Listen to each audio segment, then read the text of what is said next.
Multidom. Um programa de multigente, multicoisas, multiassuntos para você e toda a sua família. Apresentação Marta Padovese.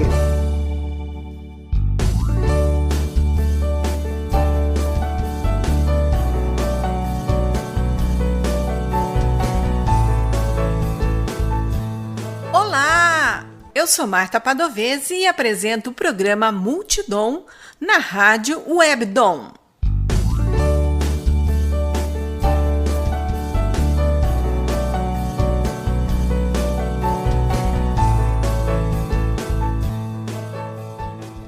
De acordo com a Organização das Nações Unidas, mais de 1 bilhão de pessoas no mundo vivem com algum tipo de deficiência física ou intelectual, sendo que 80% delas estão em países em desenvolvimento. Apesar dos avanços ocorridos na garantia dos seus direitos, elas ainda enfrentam barreiras de naturezas diversas e estão entre os grupos mais excluídos dos serviços existentes na sociedade, como saúde, educação e emprego. De acordo com o censo 2010 do IBGE, quase 46 milhões de brasileiros, cerca de 24% da população, declarou ter algum grau de dificuldade em pelo menos uma das habilidades investigadas, enxergar, ouvir, caminhar ou subir degraus, ou possuir deficiência mental ou intelectual. Para bater um papo sobre educação inclusiva, está aqui conosco Lucelmo Lacerda. Ele é psicopedagogo, mestre em História, doutor em Educação e coordenador da pós-graduação em ABA aplicada ao autismo e deficiência intelectual pelo CBI de Miami. Também tem pós-doutorado em Psicologia pela UFSCar. Olá, Lucelmo. Obrigada por bater um papo aqui conosco no Multidom. Olá, um prazer estar aqui, poder discutir esse assunto. Todo tempo é importante, em abril é mais importante ainda. Lucelmo, você teria como falar para a gente a história da inclusão? Como é que isso começou? Essa resposta ela pode ser abordada de muitas formas diferentes. Eu sempre brinco até que as palestras que tem na escola, elas sempre são baseadas na história só. Palestras dos professores. Falando sobre como as pessoas que hoje nós chamamos de pessoas com deficiência eram tratadas em Esparta ou em outras sociedades antigas, que elas eram jogadas do monte para morrer e tal. Que na Idade Média elas eram tratadas a partir de uma perspectiva religiosa como um objeto de caridade. Em outros momentos, depois, à medida que foi ascendendo, principalmente a perspectiva mais médica, né, mais racionalizada, foi havendo o afastamento dessas pessoas, né, dos contextos públicos. Eu acho aí também que tem toda essa bibliografia tem muita mistura entre a deficiência e a doença mental. Então, isso tem muito mais a ver com a doença mental, talvez, do que especificamente com a deficiência. E aí, o grande debate mesmo, se a gente for falar de inclusão da pessoa com deficiência, ela acontece após a Segunda Guerra Mundial. Porque nesse momento, a partir desse momento, começa a ficar clara a pauta de grupos que não são os grupos só no escopo marxista tradicional, que é trabalhadores versus empregadores. Então começa a surgir pauta das mulheres, dos negros, da periferia e da pessoa com deficiência. Mais da pessoa com deficiência, ela é uma pauta retardatária, ela não ganha protagonismo nesse momento. Mas, um pouco depois, os Estados Unidos se engajam numa guerra, a Guerra do Vietnã, né? E quando essa guerra acaba, na década de 1970, você tem uma legião de mutilados. E esses mutilados são aqueles que protagonizam, principalmente, os principais movimentos da pessoa com deficiência. E, mais ou menos paralelamente, na Inglaterra, tem outro movimento, que é o movimento do modelo social de deficiência, que também são professores, pesquisadores cadeirantes. E aí, na década de 70, explode esse tema, e na década de 80, portanto, você tem aí já uma produção, na década de 70, portanto, surge as primeiras iniciativas de educação inclusiva. É interessante porque tem um outro fator histórico importante também na década de 70, que é a crise do petróleo, que impõe um conjunto de ações de redução de gastos, que os Estados Unidos é sempre um consumidor de petróleo importante. Então, quando vem a crise do petróleo, eles têm que economizar dinheiro, eles vão encontrar várias coisas. Uma delas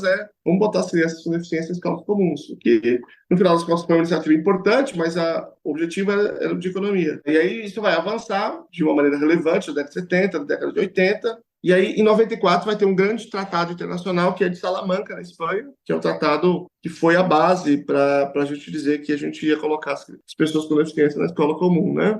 Naquele momento ainda retardatário, talvez um pouco da década de 80, a visão de Salamanca, apesar de não ser exatamente ultra radical, né? Ela ainda era retardatária da ideia de que o ideal seria que a gente fechasse as escolas especializadas e deixasse só as escolas comuns. Os encontros posteriores já mudaram essa visão, né? E os países desenvolvidos mudaram essa política, eliminaram essa política, porque houve vários estudos apontando limitações dela, né? E no Brasil, nós temos como grande marco, né, uma política de 2008, que é a Política Nacional de Educação Especial na Perspectiva de Educação Inclusiva, que ela consolida essa visão radical de que as escolas especializadas deveriam fechar. E aí agora nós estamos num grande debate sobre se a gente continua nesse caminho ou se a gente adota a ideia de práticas com evidência científica no país, na educação inclusiva do país. Educação inclusiva e educação especial.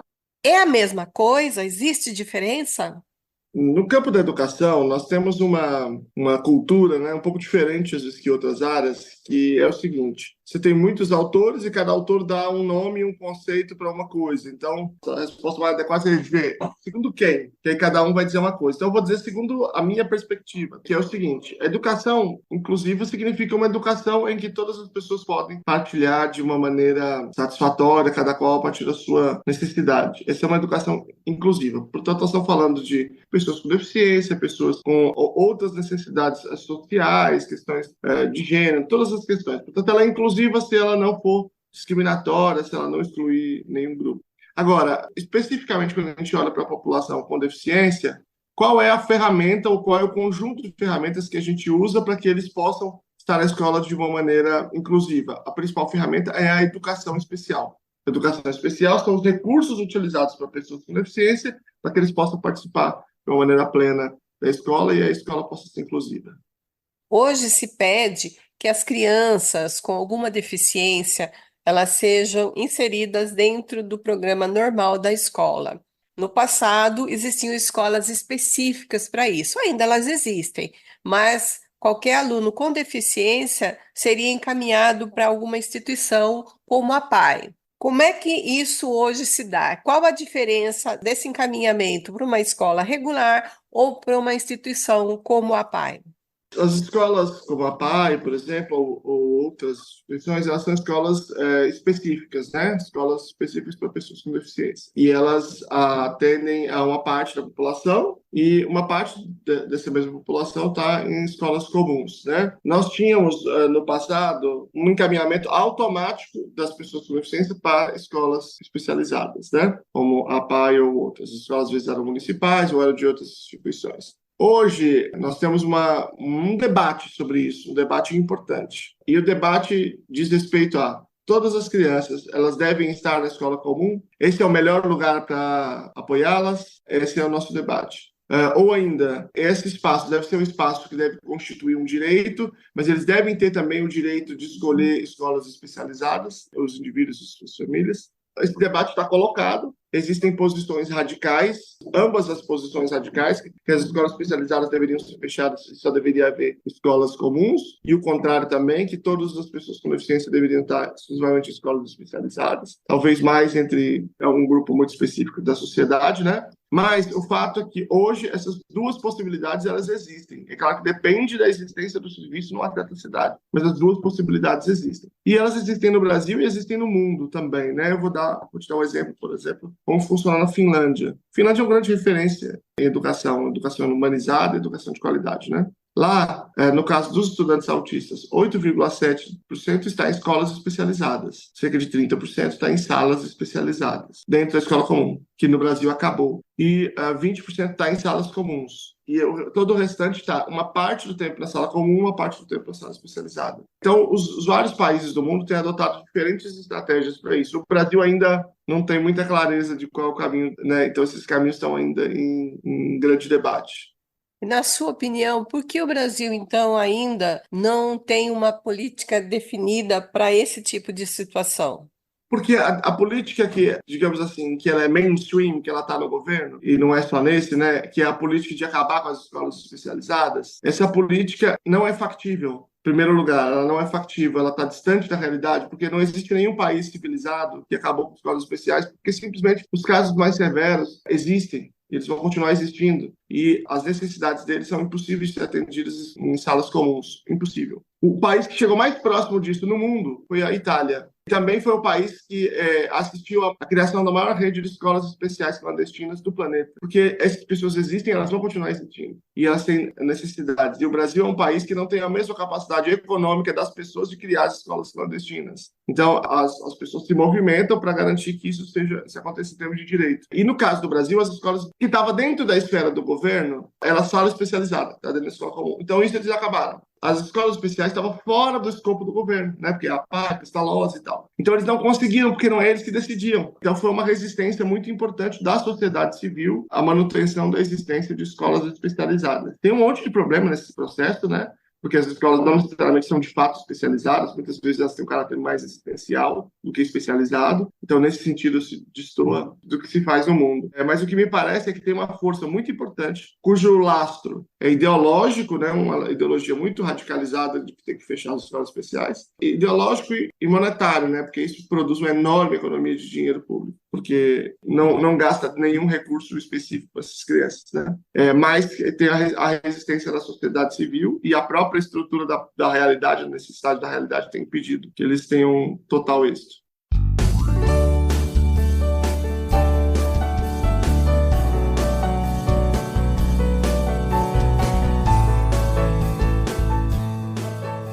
Você ouve o programa Multidom. Apresentação Marta Padovese.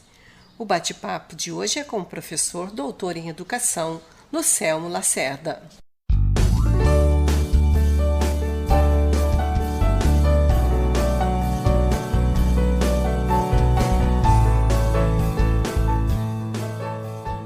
Especificamente do autismo, há vários níveis de suporte. A escola regular, ela consegue dar conta de todos os níveis de suporte ou isso está muito fora da realidade? Depende muito. Hoje ela não está dando conta por falta de estratégia, né? Nem do nível 1, porque não tem estratégia nenhuma apropriada, de modo geral. Mas vamos imaginar o seguinte, o indivíduo com nível 1 precisa de pouco apoio, não há se a gente fizer redondinho, não há nenhuma dificuldade de lidar com a escola comum. Muito provavelmente, a maioria das pessoas com nível 2 ou com nível 3, uma parte delas pode ter benefícios também nesse ambiente. Agora, existe uma parcela daqueles que estão no nível 2 ou nível 3 que se beneficiaria mais, e aí tem uma porção de estudos muito bons, né, sobre isso, que se beneficiaria mais de outros espaços mais estruturados, como salas especializadas dentro da escola comum, ali principalmente no nível 2, e no nível 3 uma parte não são todos, porque essa divisão por nível ela é muito ruim. Ela acaba criando um monte de inconsistências, né? Mas assim, em geral, né, uma parte importante do nível 3 teria mais benefício nas escolas especializadas. Um ambiente ainda mais estruturado, né? Agora, lidando com a realidade tal como ela está estabelecida no Brasil, a maioria desses indivíduos, nível 1, nível 2, nível 3, estão na escola comum. E a escola comum deve mobilizar para esses indivíduos tudo o que é possível, tudo o que existe em termos de estratégia. E essas estratégias existem. Vamos imaginar um indivíduo com autismo nível 3. Se ele estiver na escola especializada, na maioria dos casos, ele vai ter um desenvolvimento melhor se ele estiver utilizando as estratégias que ele precisa. Mas se eu tiver nessa aula comum, eu também posso ter grandes avanços com ele, desde que eu utilize as estratégias apropriadas. E essas estratégias, todas elas, de um modo geral, não estão presentes hoje na escola. Então, a gente poderia estar fazendo coisas muito mais expressivas do que estamos. Quando nós pensamos em educação inclusiva, nós já pensamos em um professor. O professor que vai cuidar do aluno, ele que vai direcionar o que é possível o aluno interagir. Mas o professor não é o único agente nessa educação inclusiva. Quais são os outros agentes nessa educação inclusiva para que o aluno se sinta realmente inserido naquela escola? Não só não é o único, como grande parte das vezes ele está sobrecarregado, tem 30, 40 alunos, uma jornada extensiva, vai a várias escolas, então é muito difícil o papel do professor aí nesse processo, professor regente, né? Nós temos o professor de educação especial, que em geral está em uma sala de recursos, não necessariamente, mas ele é o responsável pelo atendimento educacional especializado, esse sujeito é a espinha dorsal do processo inclusivo. Os outros agentes que participam desse processo na escola, eles variam, né? Então, tem escola que tem coordenador, tem escola que tem orientador, tem escola que tem estruturas um pouco diferentes. Todos eles participam do processo de educação inclusiva. E aí você tem um especificamente, que não é para todos os estudantes, mas para grande parte deles, uma parte que precisa, chamado acompanhante especializado, que é o indivíduo que vai até a sala e acompanha o indivíduo na sala de aula. Ele está previsto na lei Berenice-Piana, né? A lei do autismo. Esse indivíduo também, ele é muito importante. Só que ele é um indivíduo que depende de ter tido um treinamento e de ter um plano educacional individualizado para seguir. Quando essas coisas não estão presentes, aí vira um boné velho, que é que muitas vezes acontece na escola, né? E aí você tem um outro fenômeno importante, que é o fenômeno da equipe multi. Eu não conheço, entre os países da OCDE, né, os países mais desenvolvidos, nenhum país que não tenha equipe multi presente na escola, não conheço. Pode ser que tenha. No Brasil, a equipe multi é uma novidade. Algumas poucas cidades têm. Então, quando elas estão presentes, aí tem fono, psicólogo, TO, por exemplo, é muito importante a presença delas e o papel delas no processo de educação inclusiva também. Nós sabemos que as pessoas, elas aprendem de maneiras diferentes. Cada um tem a sua particularidade. Isso para qualquer pessoa. A pessoa com TEA, ela tem uma particularidade bem específica no aprendizado? Não tem. Essa é uma questão que complica muitas coisas, né? Porque se você colocar 30 pessoas autistas em um certo ambiente, você vai ter 30 formas diferentes disso acontecer. Então, isso traz um enorme desafio, né? Esse espectro, né? Parte justamente dessa ideia de que você tem um campo muito amplo e que cada um assume uma posição muito específica nesse campo, nesse range, né? Isso impõe que a gente faça boas avaliações, principalmente, né? Se a gente tem indivíduos que comportam de uma maneira tão diferente assim, a gente precisa de boas avaliações que sejam capazes de me dizer qual é o percurso de aprendizado daquele indivíduo. Então, isso torna muito desafiadora a prática da educação inclusiva. E você, Lucelmo, o que te motivou a se dedicar a esse tipo de educação? Eu era professor de escola comum, assim, pessoas parceiros da inclusão, mas sem muita ênfase nisso. Mas eu tive o Benício, meu filho, hoje tem 16 anos, ele tem autismo nível 3, não verbal. Ele está numa sala de aula do 9º ano. E esse grupo radical, ele é não verbal, não alfabetizado. Esse grupo radical acredita que para ele tem que ser dada a aula de oração coordenada subordinada sindética e assindética. Então, o que isso faz com a gente? Coloca a gente na luta, né? Para apontar a impossibilidade, a incoerência, o negacionismo desse tipo de postura, né? E aí eu fui me engajando cada vez mais nesse debate, e como pesquisador, né? Que é sempre a minha linha, né? E é isso que eu tenho feito. Claro que o objetivo, ou, digamos, a motivação foi o Benício, mas é claro que eu tenho discutido esses vários aspectos aí da educação inclusiva. O Lucelmo também é escritor. Fale um pouco sobre os seus livros sobre o autismo. Eu publiquei 2 livros sobre a temática. Um é esse aqui, se chama Transtorno do Espectro Autista, uma brevíssima introdução, que é uma leitura científica sobre o que é o autismo, né, explicando as várias evidências. E tem esse aqui, que é o mais recente, que se chama Crítica à Pseudociência na Educação Especial, Trilhas de uma Educação Baseada em Evidências, que é uma discussão sobre educação inclusiva, né, e o que a ciência diz para nós e o que nós temos feito no Brasil, que é justamente o debate que a gente fez um pouquinho aqui. Eu agradeço ao psicopedagogo Lucelmo Lacerda por bater um papo aqui conosco no Multidom. Obrigada, Lucelmo. Muito obrigado, foi um prazer poder estar aqui. O que eu quero deixar aqui de reflexão é a necessidade da gente utilizar todos os espaços possíveis, e principalmente em abril, para refletir sobre as pessoas autistas, né? Eu estou falando aqui desde uma realidade como pesquisador, como familiar, como uma pessoa que está vivendo isso, mas isso é uma pauta de toda a sociedade, né? Toda a sociedade tem que discuti-la, toda a sociedade tem responsabilidade para com as pessoas com deficiência, então quando a gente consegue dialogar isso para fora da comunidade, é um fato muito positivo. Então, esse dia é um dia muito, muito importante para esse debate. Muito obrigado.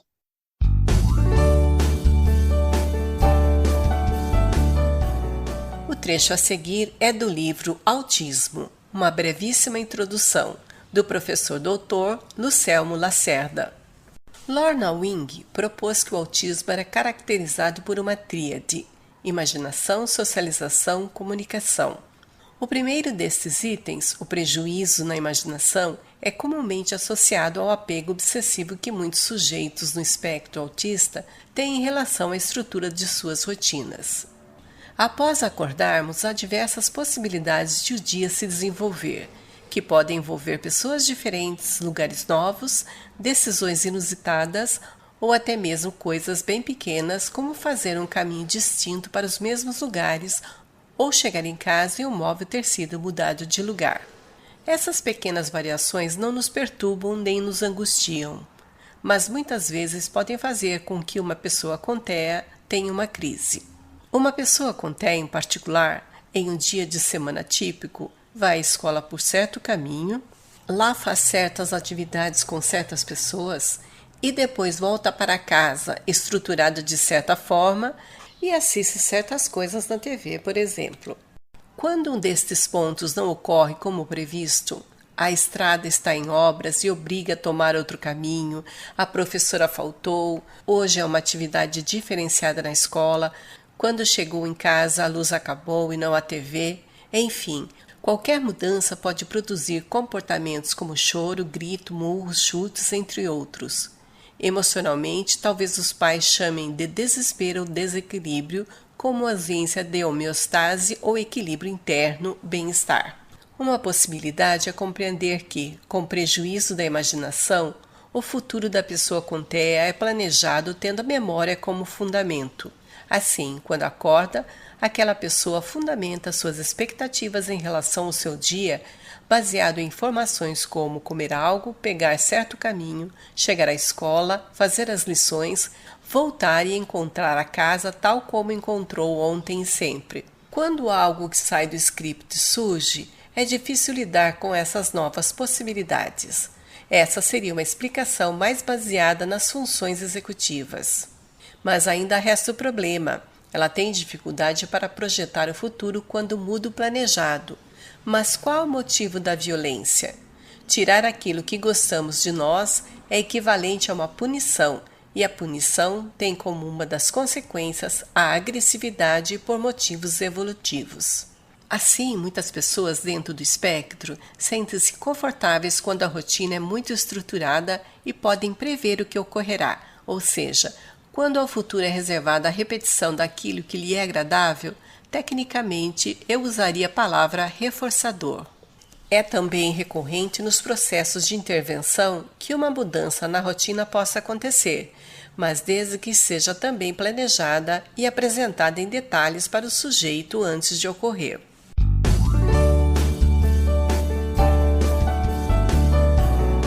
Quer entrar em contato conosco, deixar um recado ou ouvir de novo?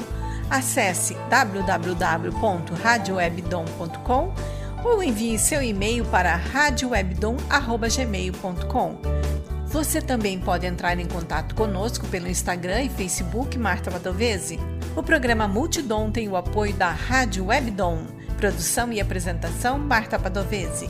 Edição de áudio Heraldo Vaz e Marta Padovese. Direção-geral, jornalista Fátima Franco.